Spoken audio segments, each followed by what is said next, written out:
छत्तीसगढ़ में चलाए जाते हैं प्रयास आवासीय विद्यालय, जो विद्यार्थियों को प्रतियोगी परीक्षाओं के लिए तैयार करते हैं अपने पारंपरिक पाठ्यक्रमों के अलावा। तो आज की इस वीडियो में हम लोग इसी प्रयास विद्यालय में कक्षा 9वीं में प्रवेश के लिए बात करेंगे। दोस्तों नमस्कार, आप देख रहे हैं जीरो पीरियड।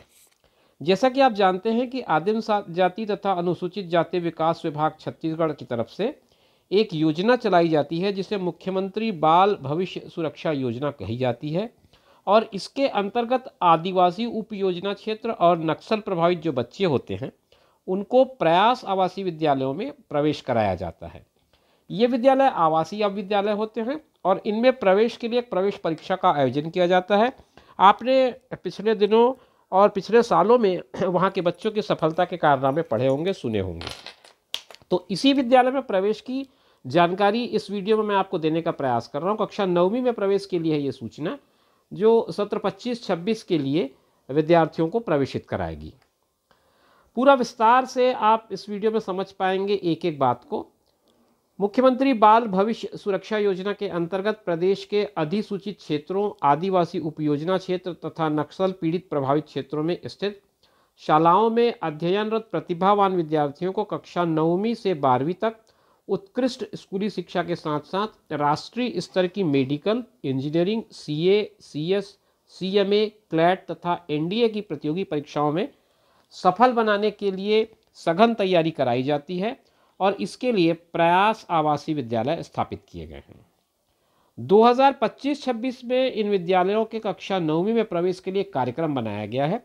उसकी पूरी जानकारी इस वीडियो में हम आपको देने का प्रयास कर रहे हैं। इसकी जो डेट शीट है, डेडलाइन है, वो पूरा का पूरा आपको मैं बता देता हूँ।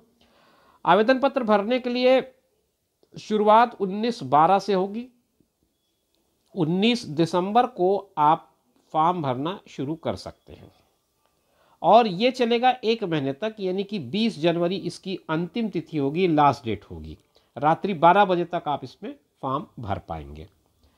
फिर जो ऑनलाइन भरे गए आवेदन पत्र है उसमें अगर आप त्रुटि सुधार करना चाहें, मतलब कोई करेक्शन है, तो करेक्शन विंडो आपकी खुलेगी 21 से 27 तक। ये जो 6 दिन होंगे वो ऑनलाइन करेक्शन विंडो के लिए होंगे। फिर उसके बाद ये जिला स्तर पर आवेदनों का परीक्षण किया जाएगा 28 से 7/2 तक। 28 जनवरी से लेकर के 7 फरवरी तक इनका आवेदनों का परीक्षण किया जाएगा और फिर उसके बाद आपको प्रवेश पत्र वितरित किए जा सकेंगे, लेकिन उसकी सूचना आपको कब होनी है ये बाद में दी जाएगी। इसके अलावा इसकी जो प्राक्चयन परीक्षा होनी है उसकी भी सूचना आपको बाद में दी जाएगी। अब रहती बात कि आप आवेदन कहाँ से करेंगे, उसके लिए कहाँ पर आपको जाना होगा। तो eklavya.cg.nic.in/PRSMS/student admission detail ये इन्होंने लिंक दिया है। इस लिंक के थ्रू आप अपना एप्लीकेशन सबमिट कर पाएंगे। पूरी जानकारी विभागीय वेबसाइट में उपलब्ध है। इसके अलावा ये जो लिंक आपको मैंने बताया उसमें जा कर के आप अपना आवेदन पत्र ऑनलाइन माध्यम से भर पाएंगे।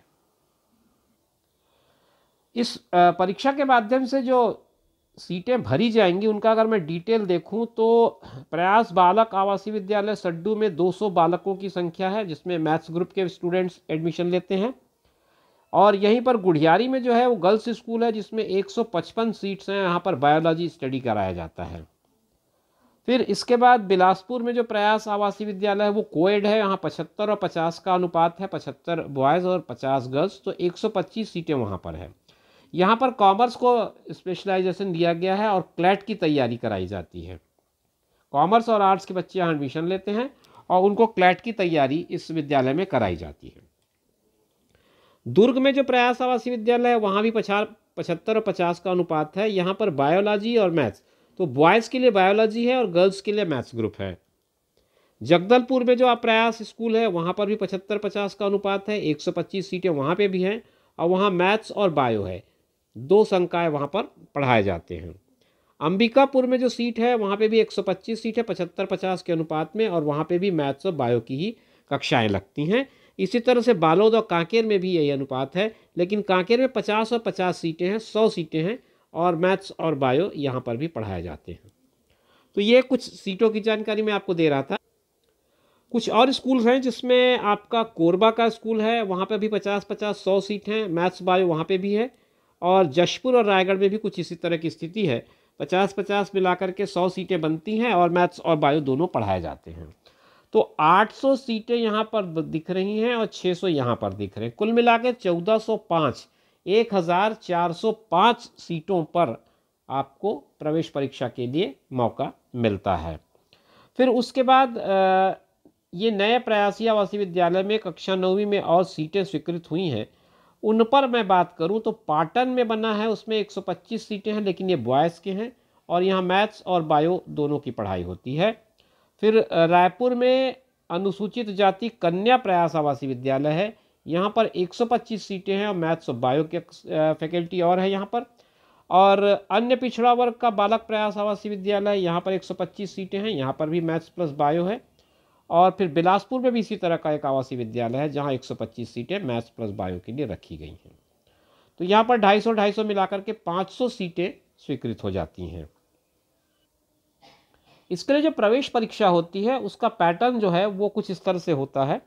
कक्षा 8वीं का प्रश्न पत्र होगा, मतलब 8वीं के स्तर का प्रश्न पत्र होगा, जिसमें साइंस के 20 मार्क्स होंगे, मैथ्स के 20 मार्क्स होंगे, सोशल साइंस के 20 मार्क्स होंगे, मेंटल एबिलिटी के 10 मार्क्स होंगे, 10 मार्क्स हिंदी के होंगे, 10 मार्क्स अंग्रेजी के, और 10 नंबर होगा छत्तीसगढ़ के सामान्य ज्ञान पर आधारित।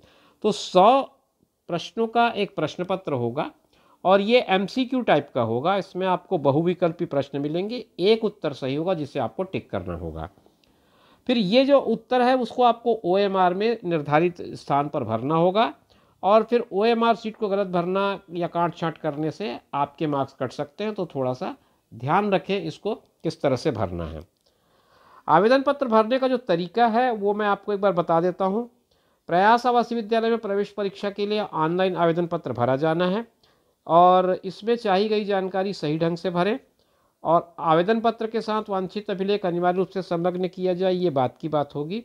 और इसके अलावा अगर आपको फॉर्म को भरने में कोई दिक्कत आ रही हो तो ये एक मेल ID भी उन्होंने प्रोवाइड कराई है, prayas.ctd@gmail.com। यहाँ पर भी जाकर के आप अपनी समस्या का निवारण कर सकते हैं, इनसे बात कर सकते हैं, पूछ सकते हैं। इसके अलावा सहायक आयुक्त आदिवासी विकास पे एक हेल्प डेस्क भी है, वहाँ पर भी जाकर के आप अपनी समस्या के बारे में निवारण कर सकते हैं। और कोई महत्वपूर्ण बात इसमें मुझे नहीं दिख रही नोटिफिकेशन में जो मैं आपके साथ शेयर करूं। लगभग सारी चीज़ें जो इससे जुड़ी हुई हो सकती हैं या जो आपके काम की हो सकती हैं वो सारा कुछ मैंने बता दिया। स्पेशली आप डेट लाइन को ज़रूर ध्यान रखें और जो आपकी समय सीमा बताई गई है उसके अंदर आप अपना आवेदन पत्र भेज दें। परीक्षा की तैयारी के लिए पैटर्न मैंने आपको बता ही दिया है। अगर आपको लगता है कि इसकी तैयारी के लिए आपको किसी तरह की कोई वीडियो की आवश्यकता है या कोई चैप्टर पे या किसी टॉपिक पे आप बात करना चाहते हैं तो कमेंट बॉक्स पे लिखें, मैं प्रयास करूंगा कि आपके लिए उसका वीडियो भी बना दूं। वैसे मेरे चैनल पर पुराने परीक्षाओं के प्रश्न पत्रों का एक संकलन आपको ज़रूर मिल जाएगा जिसमें कुछ क्लास 6 के परीक्षा के लिए वीडियो बनाए गए हैं, आप चाहें तो उन्हें भी रिफ़र कर सकते हैं। इसी तरह की इन्फॉर्मेटिव वीडियोस के लिए आप हमारे चैनल पर बने रहिए। हम आपसे फिर मुलाकात करेंगे अगले वीडियो में, तब तक के लिए कीजिए इंतज़ार। नमस्कार।